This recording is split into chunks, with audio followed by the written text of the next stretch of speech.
How you doing, guys? A little bit of a new background today. As some of you might know if you follow my Twitter stream, that I'm actually in California at the moment, just outside of LA in Irvine, staying with John Rettinger, who most of you will know as at John 4 Lakers on Twitter and YouTube. So this is obviously kind of his background. I've kind of hijacked his office for the time being whilst he's off doing his kind of studying for his masters. And I've got 3 videos to show you today. I'm going to record each one individually because they're all separate products.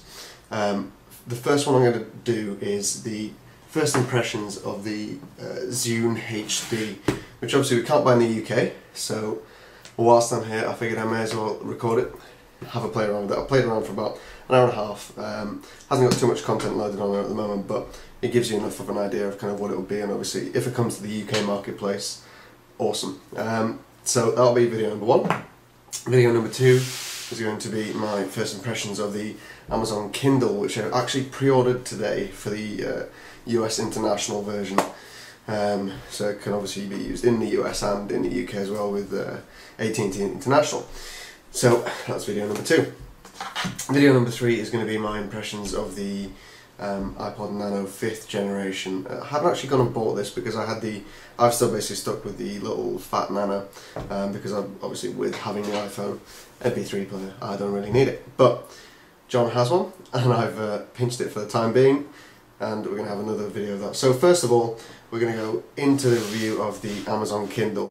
Okay, so here you have it, the Amazon Kindle 2, the second iteration in the family. Basically, all it is an ebook reader, e-ink screen, kind of keyboard input, QWERTY keyboard, navigation for the pages, and it's also got Wi-Fi using 3G over the AT&T network. And also the new model, which is the international model, also has AT&T internationally. So it lets you download books if you're in the UK or anywhere else, which is the model I've actually pre-ordered. This is John's Kindle, which I've had the chance to kind of play around with for about 3 or 4 days, actually take a look at the peripherals, kind of take a look at the software itself and see whether or not I'd like to order one. And with the price drop today of $20, I kind of went ahead and ordered one with the leather case as well. As you can see here, the case itself comes in at $29 and protects the Kindle. Doesn't make it too much thicker, but obviously against knocks and scratches it's a great thing to buy if you don't want your Kindle to get damaged. So we'll go around the device first. Along the bottom here you see the USB port, just there with an indicator light to say if it's charged or not. Along the left hand side you've got 2 slots for the case, so this kind of just slides in and stays there. Along the top you have the on, off and hold switch, so if you flick it, it takes it to hold. If you push and hold it, it turns the device off. The 3.5 audio jack, as this can also play MP3s. And along the right hand side, because it can play music, the volume rocker up and down. Nothing else, nice and simple. Along the front here, you've got a nice clean kind of matte display, which is e-ink. So basically all that means is when you're changing pages, if you're reading a book, the only time it ever uses battery is when it's actually changing the page. So right now it's not using any battery because this ink has actually been kind of energized and it's already put that picture up. Along the bottom here we have a full QWERTY keyboard, number pad, and you can also have symbols as well. Left hand side we have preview, so previous page and next page, so obviously you're navigating books, you want to go forward and back, kind of just flicking the pages. The home button to take you to the home, and next page, so we've got 2 next page buttons here. Menu, back, and the navigation kind of nipple there, so it goes up, down, left, right.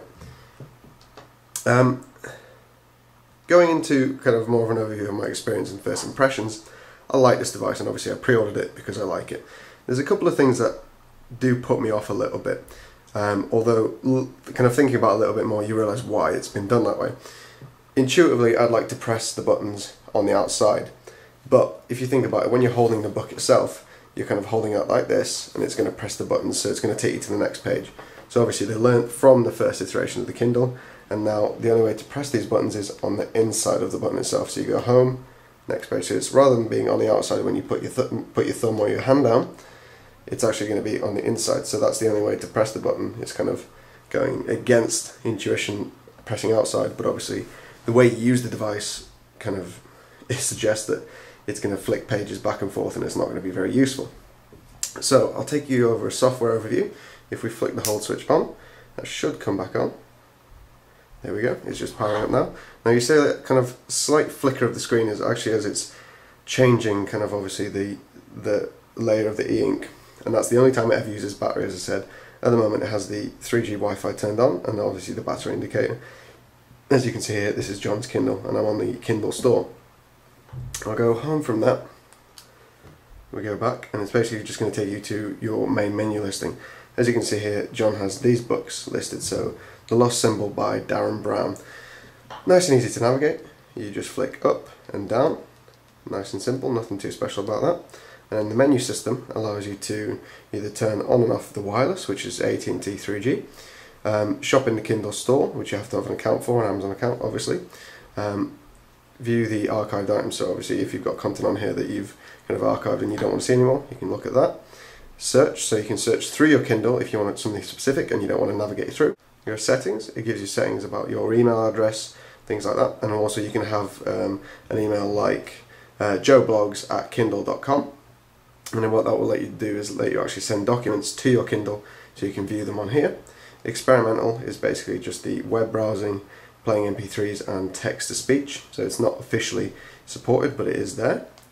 And then there's also obviously, we'll go back, you go menu. The other thing is sync and check for items. So obviously if you go onto the Amazon store on your laptop, you can actually purchase content from that and it will sync up to your Amazon Kindle without having to do anything extra, which is pretty cool.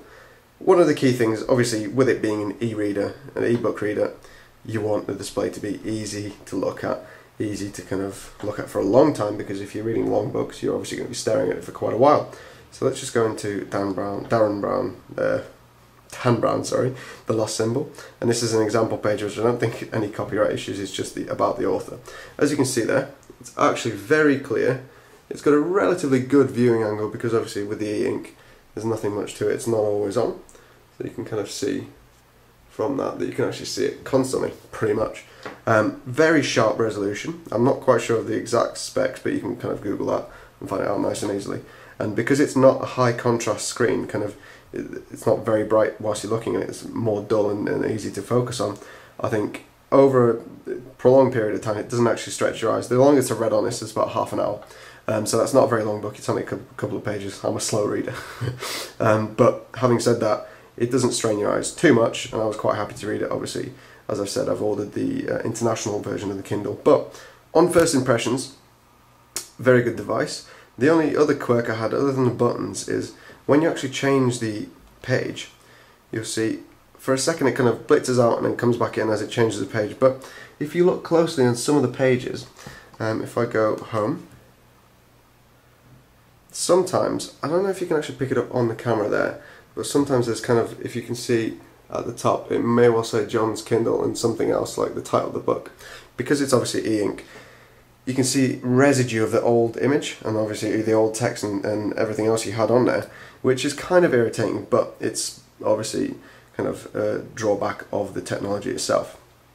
Other than that, very kind of happy with the experience, and I think obviously having pre-ordered it and hopefully it will be arriving tomorrow, you can't really say that I'm not impressed. But other than that, I think having, 1,500 books on here is kind of just wild to think about, because that's basically a small library. 1,500 books is pretty crazy for something that's as wide as a pencil. So yeah, that's my first impressions of the Amazon Kindle. As I said, I've pre-ordered the international version. It should be arriving tomorrow, so I'll be able to do an unboxing. If you've got any questions, drop them down in the comments below, and I'll try to answer them. Thanks very much for watching. Take care. Bye bye.